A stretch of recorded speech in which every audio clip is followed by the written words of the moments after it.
Star Wars only, I don't know what the fuck your problem is. There's a 6-year time span between 2002 and 2008 of the games that came out under LucasArts. And I want to compare those 6 years compared to the 6 years that we've had under EA between 2013 and 2019, because they've had it for 6 years as well. If you look at the picture right here, you see all the games that came out under LucasArts in that 6-year time span. You had games, good games in my personal opinion. Here are the games that I personally like from this little picture. The Bounty Hunter game with Jango Fett, I love that. Star Wars Galaxy, that's a very popular one. Both of the Lego Star Wars games, those are classics. The Knights of the Old Republic 1 and 2. The first one, of course, is, tremendously well received. The storytelling, it's one of the greatest games of all time. You have Star Wars Empire at War, that's another classic strategic game. You have the 2 Battlefront installments, both of those were well received, especially the second one from 2005. Revenge of the Sith, Episode 3 on PS2, that was a good game.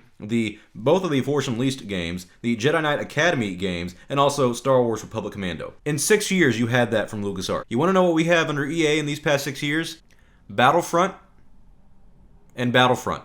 Oh, and I'm forgetting the mobile games. Forgive me. Oh, and to be fair, this picture, it does say between 2013 and 2019. At the end of 2019, we will be getting Jedi Fallen Order. However, that is at the end of 2019, so it's more or less kind of 7 years. But let's not be complete assholes about that. Let's just give EA credit. They're coming out with 3 games. So Jedi Fallen Order is the 3rd game. So we have all these classic games that we all look back fondly. I mean, you look at the 6-year time span, here are the ones that I would say you can actually look back and say were really great games. Battlefront 2, the first Knights of the Republic game was a great game as well.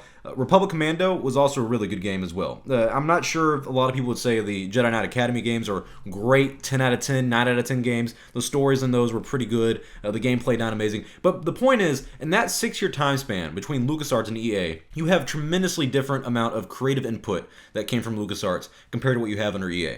2 games from EA that aren't creative in my opinion. They're basically copies of the games that we've already came out with back in the day. It's kind of annoying for a lot of Star Wars fans to see this 6-year time span. Now, don't completely go off on EA and say, oh, look at LucasArts, look how much better they are. This picture is, that 6-year time span. You could do that with any 6 years with LucasArts as well, and you probably would have a different result. However, this is just for a lot of people proof that in that 6-year time span, look at all the good content LucasArts came out with. And the creative content, I mean, these games were creative. Some of them weren't the best. The Force Unleashed 2, that was not a very great game. I enjoyed it when I was younger and I played it, but I knew it was shorter, and I wanted more still. I was like, where's the 3rd one? And we never got the 3rd one, sadly, and that was mismanagement by LucasArts' part. LucasArts was not a perfect company, and like I said, this picture is circumstantial. There's different variables nowadays. It takes more money to make a game than it did even 10 years ago. But the point is still, you look at all the content and creative freedom that LucasArts had back then. Look at all the creative stories that we came out with. Knights of the Republic, Republic Commando, games like The Force Unleashed and Jedi Knight Academy, I would argue all of those are very creative games that have completely untold stories that we haven't heard before, and they were really good. Battlefront 1 and 2 by EA are stories that don't interest me, and the first one doesn't even have a story. The second one, like I said in my last video, wasn't a good story. And so Star Wars fans, and even Star Wars writers now, are upset about this stuff, and I'm sure you've heard about this, but I want to talk about it a little bit.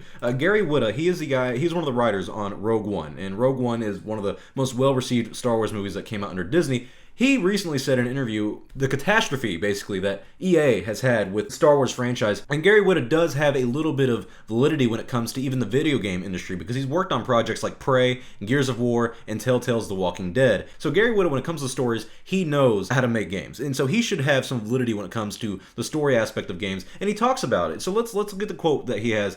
Gary Whitta says, "I saw a bunch of that game and it looked terrific. After it was canceled, I saw some stuff. I saw what they had up to that point. It was far from finished, but it looked amazing. It would have been Star Wars Uncharted, which I'm very excited about." Now, he's talking about the canceled game by Visceral Games. EA shut down Visceral Games and shut down the game they were working on, and it was nicknamed Ragtag. It was supposed to be an open-world action-adventure Star Wars game where you play a kind of a mob-style family thing. It sounded really cool, and he even says that himself, and he goes on to say, "My understanding is that they," and he's talking about EA, "we're saying all the way through is that we don't want to make a Star Wars Uncharted. Well, maybe don't hire the narrative director of the Uncharted games to make it for you and figure out what it is you actually want. If I was an EA shareholder, I'd be fucking furious. It has been catastrophically mismanaged."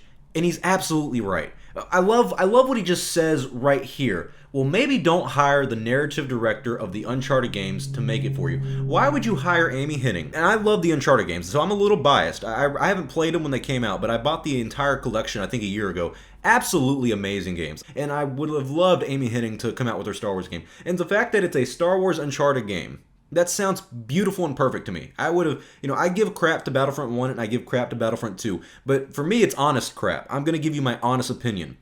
And honestly, I love story games. I love games that actually have meaning to it. There's no point in paying $60 if I'm just going to play the same thing over and over again. If I actually get a story from it, like I did from the Uncharted series, I'm excited about that because it's a story I get to take away. It's new, it's original, and that's what everyone wanted from these new Star Wars games, and EA's not letting this happen. So Gary Whitta is absolutely right here, that, it has been catastrophically mismanaged. And I think this is kind of a good sign for Star Wars fans that even people who are working on Star Wars, like Gary, who are coming out, a writer who worked on Rogue One, comes out and says, hey, EA's fucking up, then that's a sign to us Star Wars fans that they're listening. Not only is, the people working at Star Wars listening, but even Disney was listening. Back when Battlefront 2 had its bad PR moment where, the microtransactions completely ruined a large part of the game for a lot of people at the beginning of the game's release, a lot of people were really angry about that, and Disney had to step in, or rumor has it Disney stepped in, that inside sources were saying Disney had stepped in and talked to the heads of EA to deal with it. The fact that you have Star Wars fans now saying that, hey, this is bad, and you have Gary Whitta, the Star Wars writer, saying, hey, EA's fucking up as well, and even Disney has had to step in, supposedly had to step in. I think the proof's in the pudding that EA has not done a good job with Star Wars games at all. And we've talked about this at length. Everyone talks about it, and we're going to keep talking about it. And as I said in my past video, 2019 looks to be a good year for Star Wars fans. I honestly will say that, and I'm going to say that until maybe 2019's over. And maybe if everything goes to shit, then I'll say, hey, it was a bad year. But I think Jedi Fallen Order sounds like an interesting game. It sounds like an intriguing game.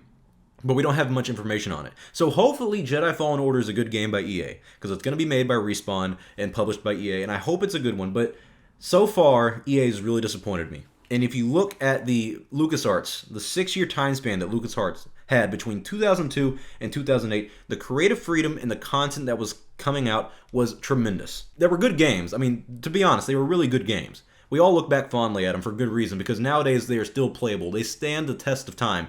Can you honestly say that in 10 years you would be wanting to play the original Battlefront by EA or Battlefront 2 by EA? I sure as hell know I won't. I still play Knights of the Republic 1 and 2, and I still play Battlefront 2 to this day. I really think EA needs to step their game up. Now, to be fair, I know a lot of people are going to say, LucasArts needs to come back and everything. That isn't going to happen, sadly. And to be fair, also, LucasArts wasn't ran the best either. There's a lot of problems that happened behind the scenes with LucasArts. But despite the problems, they still put out quality content. And EA hasn't. I mean, you have far more studios under EA than you did with LucasArts. LucasArts was its own creative entity. Just want you to take a look at that, and I just want you to understand. I know some people are probably I can't imagine people really defending EA in some of the Star Wars games, but for people who are wondering why Star Wars fans are mad, if you look at the games that came out between 2002 and 2008 and compare that to the games that we have between 2013 and 2019 for Star Wars, it's pretty easy to see why fans would be irritated with EA for not coming out with the same content, if not even slightly better. I would argue that Battlefront 1 and Battlefront 2 under EA is better than maybe two of the games between 2002 and 2008 that came out under LucasArts. And the only two games I can think that they're better than is that weird pod racer game, the Racer Revenge, and then Star Wars Jedi Starfighter. I remember playing, I don't know if I played the Jedi Starfighter one. There was a different Starfighter that I played as a kid on the Xbox, the original Xbox. Oh man, good times. I played that, but Jedi Starfighter isn't that good of a game.